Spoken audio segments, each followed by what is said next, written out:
G'day guys, Mac with the Outer Circle, and today I want to talk about reactions and some general thoughts on Heresy 2.0. I want to explain reactions and do sort of a visual demonstration of how they're interacting in the game so that you guys are able to understand the problem I have with them. So, I've made a few posts about things like reactions and Legion traits and such lately. People would have seen the videos on it. And I'm getting a lot of interesting pushback, we'll call it, from that toxic positivity crowd. Because I don't think we need to couch the language anymore. That's what's happening. You don't know the rules, yada, yada, yada. You haven't got it yet. It's not out yet. All that. Well, look, here's 2 pages of the rules that I have as an example. Because you can directly compare them to the 2 pages in Guerrilla Miniatures games and their actual copy of the rulebook. It's identical. And as he went through his rulebook page by page, I compared it to what I have page by page, and they sync up. So I feel pretty confident in what I say. Now, I get the, hey, I need to play it for myself before I can make or have an opinion on it, whatever. Totally cool. I respect that. But at the same time, don't treat it like a person can't read something and extrapolate from there what will or won't work. Because we can do these things in our heads. If you've been playing the game long enough, you know what a certain stat line can bring. You know how a certain rule will interact, and you know the positive and negative outcomes. You don't need to, for example, touch your hand upon a fire to know that it's hot. Once you've seen a fire once, you can go, okay, I understand. What about molten steel? Not many people have been to a steel foundry, but you wouldn't be dumb enough to touch the molten steel, would you? You don't need to experience it firsthand. If someone says that's molten steel, don't touch it, you can probably put 2 and 2 together. I feel the same about rules. I can read them and go, this doesn't work. And guys, look back through the last 6 years of videos. How often have I been wrong? It happens. Definitely happens. But it's got to be 5%, something like that, when it came to new units and how they would perform on the battlefield? Angel's Tears? No? Was I not right about them being broken? Okay. What about Saber Tanks? Saber Tanks wouldn't be very good because of the current rules that they had on release. They were just too expensive for what they provided, and compared with the Javelin in the same slot, and it would only be very specific formations like Armoured Spearhead or Armoured Breakthrough, Rights of War that would utilise them. Hey, was I not right? So, I've got something here. I've been in the game for, 28 years now. I've been playing Warhammer in some form or another. I've got a pretty good understanding. And for the people going, oh, it's just negative content, it's just negative. I am here to provide you critical analysis of the game system because I'm trying to give you, the customer, awareness of the products you are purchasing. If I was a car reviewer, and I turn around to you and I talk about a car and I talk about the faults with the car, you wouldn't turn around and go, no, I don't care about the faults. I just need to know the positives. If I said, okay, fine, here's the positives of the car. It has a great climate control system, leather seats, heated steering wheel, automatic demisting on the windows. That's all good and well. But if the negative is, hey, the car's engine doesn't actually turn over, the back seat actually has steel spikes coming out of the seat that will impale the children who sit in the back. Kind of important things to know, right? But for some reason we give a free pass to Warhammer because, it's toy soldiers. Okay, it may be toy soldiers, but in the eyes of the law, it's a product. And the product is being exchanged for money. And it has a worth, it has a value, and people are earning income and they're spending that income on this hobby. And so their money has a value. They have worked for this hobby. So don't just boil it down to it's toy soldiers, therefore it doesn't matter. Because it does matter. People have a vested interest in it because they have a financial stake in it. It doesn't matter whether it's toy soldiers or a toothpick collection. I don't know if anyone has one of those, but that would be a horrible thing. So, going through the book, obviously, I can see reactions here. And I can contrast the reactions in the actual rulebook with the ones in the leaked edition I have. And guess what? The leaks are 1 for 1. I haven't found anything that's different yet. There's probably something, but I haven't found it. As he's flicked through the page of his book, I've quickly checked out the same page on, yep, I've got that too. And then I zoom in on what he's got on his page, and I read it, and I cross-reference it, and as best I can tell, what's in his video perfectly matches what I've got. And that makes sense. That makes sense because when you look at the leaked image from that Phase 3 playtest that I've got above in this image, you can see for yourself it's formatted. By the time they've gone to putting the little boxes around the text and putting all the artwork in the background and the miniatures and the special effects, the book is pretty much ready to go to the printers. They are not going back and re-editing those sections of the book. So I feel very confident in what I say when I talk about the rules of Heresy 2.0. And there are positives, and those positive episodes are separated out from these episodes. Those positive episodes are when you get the Getting Started in Horus Heresy videos. But the rest of these are the critical episodes. They're the ones that tell you, hey, if you're getting into this, here's what you need to be aware of, and these might be a problem. It doesn't mean that the sky is falling, you can't enjoy it, and I hate the game. What it means is that, hey, you need to be aware of this, because this could be an issue. And so, with that in mind, think back to the Imperial Fist video. And people talking about, oh, it's not out yet, it's not broken. I've been testing these with people in my local playgroup. I had a couple of people up here who are willing to come around. We pull out some armies, mostly proxying because I don't have many things painted up at the moment, but we tested out a range of scenarios, and by no means were we comprehensive. What I believe good playtesting involves for something like this is taking each of those legions and then running about 4, 5, 6 different variations of that force in order to see how it works in different regards. So, for example, Raven Guard. So I've got a Raven Guard army. It's not painted. It's partly painted. You would have seen them on Instagram. And that Raven Guard army, I was able to do, okay, what if I do drop pods? What if I do fast air support? What if I do infiltration? And what if I do jump pack infantry? And I found jump pack infantry was really strong with the Raven Guard. Hit like a freight train, especially with the Dark Furies. But I found that the infiltrate Raven Guard was ruined, and I found that the drop Raven Guard was pretty much ruined. So that was important, and you have to do that with every single faction, and I don't think the playtesting did this. I think the playtesting skipped a lot of those steps, or that the people who ran the playtests just ran the same army over and over again. Obviously, there would be exceptions to that rule. Some people would have been very diligent, but if you're Games Workshop and you're like, look, here's our starter course set, this is what we're going to run with on release, well, this is what we'll use for playtesting. That's not healthy for your ecosystem. Now, this is not to say that Heresy 1.0 was an inherently super balanced game. It was not. It definitely had flaws, but the difference between Heresy 1 and Heresy 2 is Heresy 2 is getting written and is dropping basically at once. Therefore, you have a chance now to write all of the legions and balance them, because the timeline is basically up to the company to dictate. And they can sit there and they can tweak and they can balance all of the rules and get it right so that on release, you look at your legions, you go, these are pretty much balanced across the board. And you don't end up with a situation like 1.0 where you have Emperor's Children get +1 initiative on the charge and Blood Angels get +1 to all their dice rolls to wound in close combat. Just two completely different ends of the power spectrum, as an example. Okay? 2.0 has a chance to get, not perfect balance, but a closer semblance of balance because it's being written at the same time. So it gives you a chance to go, okay, we've got all the Legion special units, we've got the Legion traits, we've got all the Warlord traits, and work on it. And some things they've just nailed. They nailed the Psychic phase. They nailed the Warlord traits.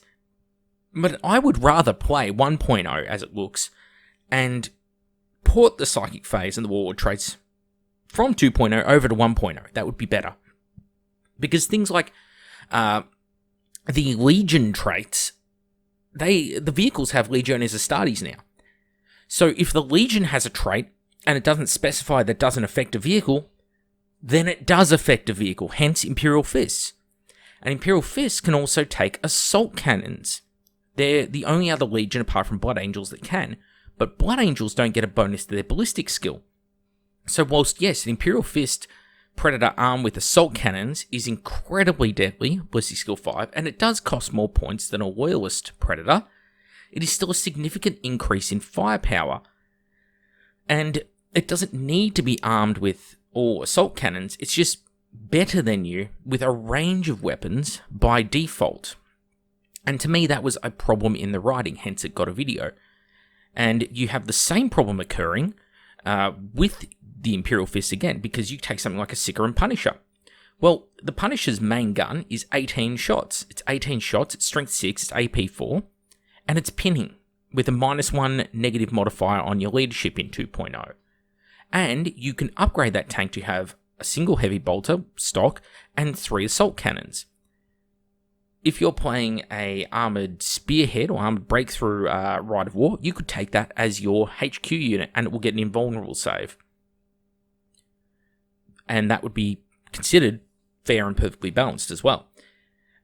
But it's doing it all at ballistic skill 5, so you have a unit here which has 12 rending, strength 6, AP 4 shots at 24 inches range, a heavy bolter, so 4 shots, strength 5, AP 4, 36 inches range, and the Punisher's main cannon, which, because of the pinning and the additional ballistic skill point, instead of hitting with 12 of your shots, you're going to hit with something like 16 of your shots now. That's a significant increase in the chances of causing pinning, because you want to get wounds through in order to maximize the potential that you're going to force a pinning check. And if you're fighting against Marines, you go, okay, heavy bolters fighting against Marines or whatever, they don't seem like they have an increasing lethality that's so great that the ballistic skill 5 really is an issue. Okay, my question is, what if you aren't fighting Marines? What happens when you fight Mechanicum and Solar Auxilia, and you now have, instead of 2/3 of your shots hitting, it's 5/6 of your shots hit? That's going to directly translate across to the wounds you cause. You don't even need the assault cannons. You can just take the same stock predators and they're going to be far more efficient. So to me, that was bad rules writing. So I hope that elaborates more on that video and the issues I've been having. Then let's look at what happened over with this whole movement debacle, because movement was not one of those things that people complained about overly. I say overly because there were some people. But there's a line you've got to draw between narrative and tabletop experience. And to me, the narrative is an awesome part, but the narrative is what you're doing in your list construction and your paint scheme, your hobbying. That's where the narrative is really played out. And you can do some things on the tabletop that speak to the narrative. Like with my White Scars, I would do a lot of challenges. I would always challenge or accept challenges even if I knew I was going to lose them, because it was thematic for the White Scars. But once you start taking narrative and you say that, okay, we're going to incorporate into the base rules in such a way that we're going to change movement values to reflect that, Cataphractii Terminators are slower than the rest. Well, they could have put Cataphractii down at movement 5, but they didn't. They put them at movement 6 still, but they moved everyone else up to movement 7. Problem being, people crossed the table faster. People went from crossing the table in 4 turns to crossing the table in 3 turns. Well, now they're crossing the table faster. Crossing the table faster, they need to be killed faster, or else melee army is going to have too much of an advantage. So what do? They increase the firepower across the board. Heavy bolters got extra shots. Las cannons gained sundering, etc., etc., etc. Then what happened is they went, holy crap, well, we need to sort this out, because now the lethality on these is not just killing all the infantry crossing the battlefield, it's killing the vehicles who are staying on the other side of the battlefield. So they gave extra hull points to vehicles, they got extra wounds on Terminators. So everything has a flow-on effect, and I believe was caused by that 1-inch change in movement. That's directly at the root cause of the problem. Because, think about it, logically, things cover the distance faster, they've got to be killed faster, therefore you increase the firepower. But then, hang on a minute, in a straight-out gun duel, it becomes an alpha strike scenario. If there's so much firepower on the other side now, they instant kill the stuff on your side. So your stuff has to be made more tanky to compensate. And it becomes this balancing act. So all Movement 7 did was put us back into a similar place we were before, but it increased so many other things across the board and so many what I think are unnecessary changes to the system. Then you've got things like dumb rules, which Javelin Land Speeder, great example. It's something like Move 14 or Move 12. So it's going the speed of rhinos now. But the Saber tank is Move 16. So the Saber tank moves faster. A tank with tracks moves faster than a land speeder with jet engines. Because that's just how they wrote it. And it's a really bizarre choice. And when you can't flat out the Javelin because it's got the heavy rule. It's a heavy vehicle. And I think it was the guys over on Cover Slaves who covered this. So check their stuff out, by the way. Couple Canadian guys, small channel, Cover Slaves. They speak about this because they've been playtesting these rules as well. And they came to the same conclusions I did. It was like they reached into my brain, grabbed my thoughts out, and just sitting there speaking into the camera, they spoke these same things. You can't move a Javelin flat out because of that heavy rule. So it's going that 12 inches a turn or 14 inches, whatever it is. But you've got something on the other hand, like the Saber tank, which can flat out and go up to 36 inches. It's just insanity. So there's a lot of bad stuff in there. There's some good stuff in Heresy 2.0. Like I said, like nailed the Psychic Phase, nailed the Warlord traits especially. They've cleaned up some of the other rules. But then you get reactions. And reactions to me are just a total failure. And I have tested them with local people. I haven't tested every reaction in every scenario. We don't have the time. I get to get out there, usually on a Saturday morning, with a couple of local guys, and we get it together. They either pop around, use the tables in my workshop, or we meet up somewhere else and have a game. Could be a local hobby store, not the Games Workshop.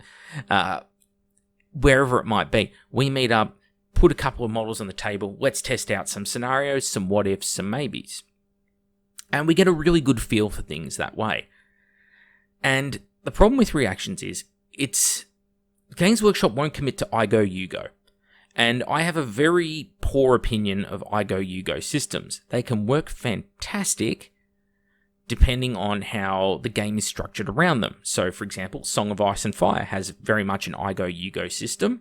Fantastic. Game is designed around it. Works really well. X-Wing doesn't have a bad I go, you go system because it's based around sort of an initiative system.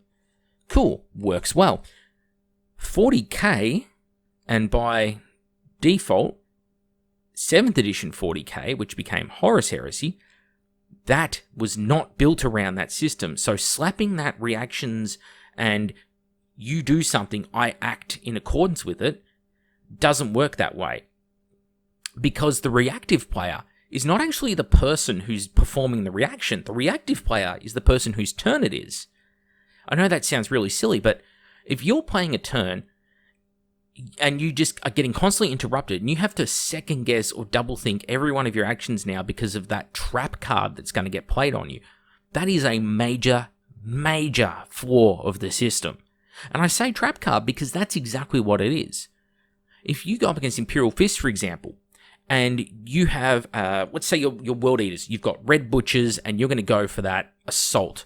I am going to jump out, I am going to leave cover, I'm going to assault these Imperial Fists, and I'm just going to fuck them up. But there's 15 Storm Shield Terminators, or 10 Storm Shield Huskarls in that squad, and my Red Butchers need to... They'll kill them? Maybe? But I'm going to lose like all my Red Butchers doing it. It's just going to be a 1-for-1 unit exchange. So what I'll do is, I'll move my Red Butchers as close to them as I can, I'll move them forward, and I'll shoot the shit out of those Imperial Fists, and then those Imperial Fists, they're just going to have like 4 Terminators left after a bunch of stuff in my army has shot them. I'll charge them, finish them off, and then my Red Butchers will be there, ready to kill off the next Imperial Fist unit next turn. You think that's great. That's current 1.0 tactics. But in 2.0, which, again, I don't mind that the game system changes, happy to adapt to change as long as it's good. In 2.0, that Red Butcher's unit goes to that same tactic, but in the Imperial Fist player's turn, they go, yep, we're going to use our advanced reaction. And in your World Eater movement phase, the minute you move those Red Butchers near my Imperial Fists, I'm activating my trap card, and I'm charging my 10 Huskars into you, and I gain full charge bonuses, and because you cannot react to a reaction, you don't get to overwatch me or anything. You can't shoot me now because I'm already in combat when it comes to your shooting phase. That's just completely changed the system. That World Eaters player, therefore, has to think, what if that gets pulled on him? And not only that, the change in pace, the change in flow of the game system is now just incredibly shaken up because of reactions, because you're going to be performing your movement. You're like, yep, this squad moves here, this one moves here, and then bam, reaction happens. Oh, okay, deal with that reaction. Now go back to your turn. Where was I? Oh, that's right, I was moving this. Okay, onto the shooting phase. Now I'm going to, bam, reaction. Oh, fuck, what was I doing it? Okay, now I'm going to do this, and bam, reaction. And what happens when that reaction occurs, and let's say it was your shooting phase. I'm going to shoot my plasma gun support squad at that tactical squad. And someone pulls a reaction where it allows their heavy support squad to shoot your plasma gun squad. And all of a sudden, you've just lost that tool before you really got to use it. That has a major flow-on effect. And people are not taking this into account. They sit there with their toxic positivity going, oh, but Games Workshop couldn't possibly write any bad rules. Until I myself have experienced this fist going up my rectum, I won't know that it's a problem. Trust me, it's a problem. It's not well thought out because the system wasn't built for it. I'm sorry, that's just the lay of the land, guys. So, with that in mind, what I'm going to do is I'm going to pause the video. I'm just going to bring up MS Paint because it's easy and I can go through several scenarios. So I'll explain reactions, I'll read it out to you, and then we'll draw some in place on the screen so you guys can see how reactions could work in theory. Okay, so in reactions, the reaction allotments are the reactive player may attempt to set a number of reactions in each phase of the active player's turn. This set number is referred to as the reaction allotment and always begins at a base value of 1. So you get 1 reaction per phase. Not per turn, per phase. So 1 in movement, 1 in shooting, 1 in assault. And then on top of that, okay, on top of those reactions, you have things like special characters or Primarchs, some of whom allow you to do up to, I think Horus, it might be, gives you 3 per phase. So you could have 9 enemy units or enemy interactions occurring during your turn. So just let that sink in, because that is a lot of enemy interaction. So first example I'm going to give of these allocations is we're going to have 2 squads. We'll have black squad. We'll go red squad and blue squad. So sorry if you're colorblind. Red squad is on the left. Blue squad is on the right. So red squad is going to charge blue squad. Blue squad can react, and their reaction, they might turn around and go, we are going to use a Overwatch. So, Overwatch is the reacting unit may make a shooting attack targeting the unit that triggered this reaction and following all the usual rules for shooting attacks. A unit that makes a shooting attack as part of an Overwatch reaction may not make any attacks indirectly without line of sight, including barrage weapons or other weapons or special rules. So essentially, if the blue unit is armed with melter guns, they get to shoot the red unit with melter guns as if it was a regular shooting phase for the blue unit. But if the blue unit was, say, a quad launcher, they couldn't shoot the barrage weapons of the quad launcher at the red unit. So, nice, simple, easy example there. What if there's an incident here? Let's say red squad has now deep strikes in. So red squad, and we'll make them solid color, so it's even easier to pick out who's who in this example. Red squad has deep strike in. So, bam, they land in their drop pod right here. And blue squad is... We'll pick a Legion Heavy Support Squad. It's the most powerful option I could choose here. They're a Legion Heavy Support Squad. They can choose to use the Advanced Reaction Intercept. Now, the Advanced Reaction Interceptor is... This advanced reaction may be made whenever an enemy unit enters play from reserve within line of sight of a friendly unit, and within the maximum range of at least one weapon in that unit. The reacting unit may make a shooting attack targeting a unit deployed onto the battlefield in this phase, and following all the usual rules for shooting attacks. Vehicles may only fire defensive weapons unless another rule specifically states otherwise. Shooting attacks made as part of the interceptor reaction do not cause morale checks regardless of the number of casualties inflicted. Unless otherwise specified by another rule, making this reaction expends a point from the reactive player's allocation allotment for the phase in which the reaction is made. Well, one of the most standard items of war gear in the Legiones Astartes that's now available on every single unit is the augury scanner. 10 points for a unit.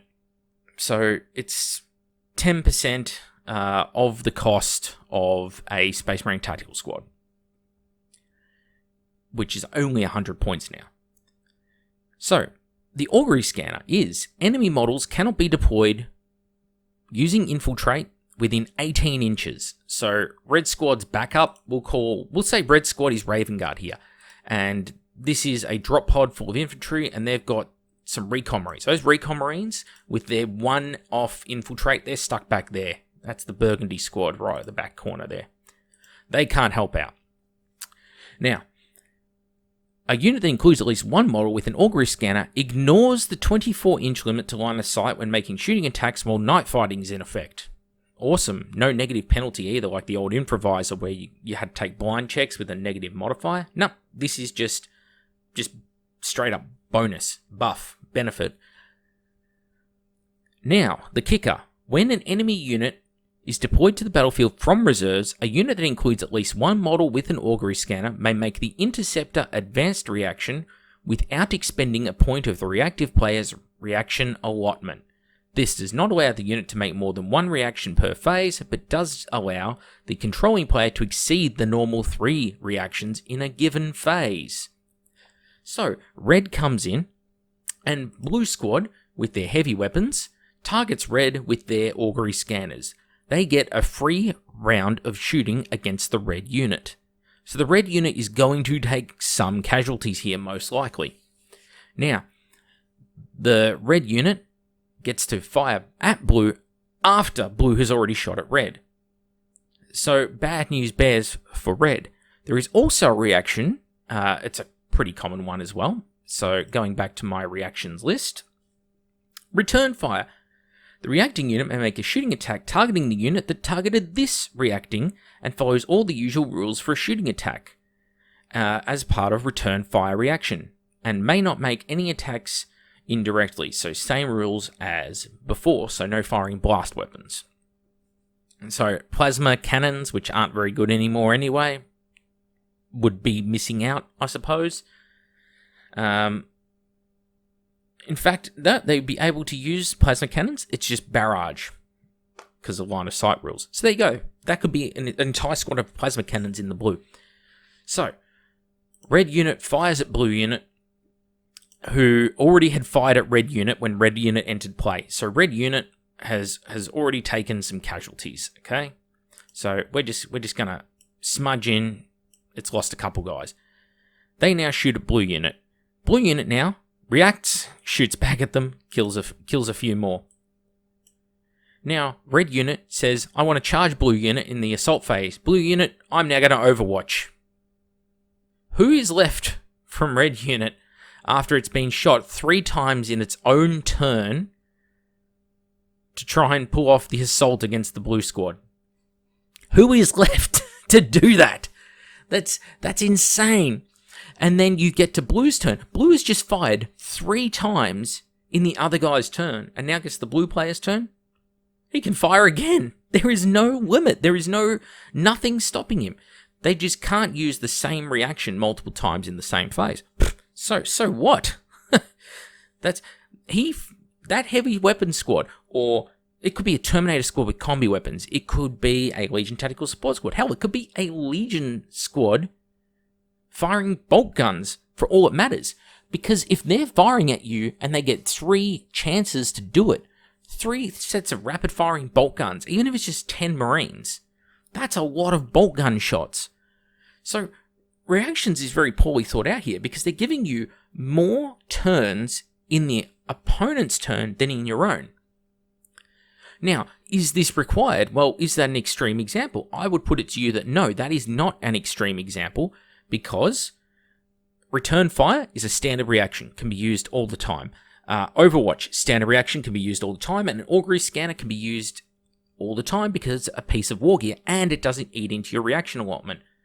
So although having all 3 go off against one squad is definitely going to be over the top, you've got to remember that every one of these deep strikers that comes in, if there's a deep striker here, if there's a deep striker here, there's a deep striker here, and it happens all at the same time, because it will, every single blue squad that has augury scanners is going to be able to take shots at them on arrival, and that's just free shooting.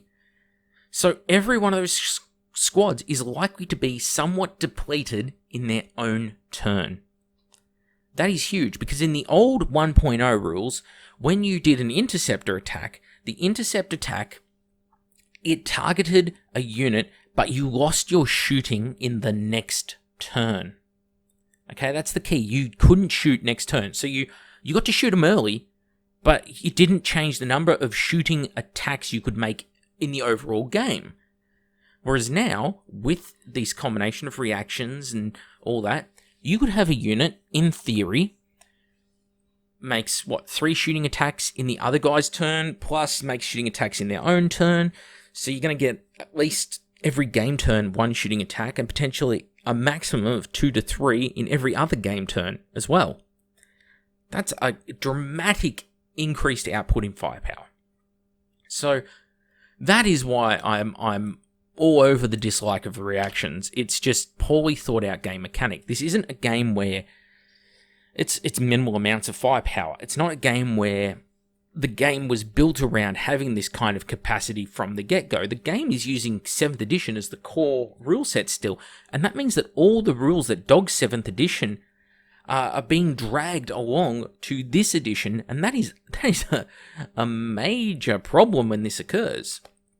And, just to really hammer the point home, if we have, again, a red squad on the left, and red squad is that squad of red butchers, and they're charging out of the forest, and they need to get close to that Imperial Fist squad, and fuck it, we'll make them yellow, because Imperial Fists, so bright yellow squad and bright red squad. World Eaters on the left, Imperial Fists on the right. That Imperial Fist squad, a minute that World Eater squad gets within 10 inches of them, and they'll probably want to get close. The World Eaters are going to want to make sure they get the charge off and don't get left sitting there for a turn to get shot by all the Imperial Fist's superior firepower.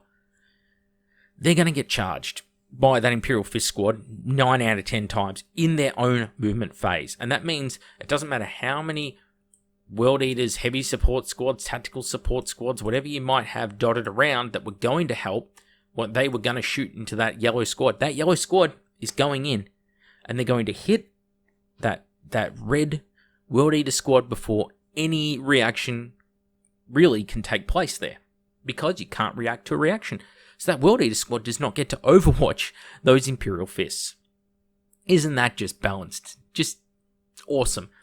And people would say things like, hey, you don't know what the negatives are to the Legions. Guys, there are no negatives anymore. The Legion trait, that's it. That's the rules for the Legion. After the Legion trait, as you move down through the rules, what you get is you get a list of warlord traits, you get a list of special war gear, any special HQs you might have at your disposal, psychic powers, etc., etc. And then it goes to Primarchs, then elite units, then special characters last. That's the order in which the book is laid out. So there are no negative traits. If you're Imperial Fist, your bolt gun weapons and all that is just better.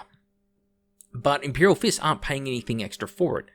And then they'll get their Terminators, who have things like Storm Shields, which the other legions, save Salamanders, don't have access to. So they get to have their cake and eat it too, because there is no negative penalty to them. They could take a Predator Squadron full of Assault Cannons in heavy support, or some Seeker and Punishers with Assault and heavy support, or really super accurate Derrideo Dreadnought. A Derrideo with Anvilus autocannons and a twin-linked Assault Cannon chest gun with Kraken Penetrators or Tempest Missiles, whatever they're called, on the back. That thing is Ballistic Skill 6 twin-linked. That is going to hit its shots. And you didn't pay any points for that privilege. And you get to still take all the same tools as anyone else. You can fill out the army with Storm Shield Terminators and just put a line of them across the front of your gun line so that anyone who does cross the battlefield has to run through Storm Shield Terminators. Good luck to the survivors on the other team who make it across the battlefield getting through that.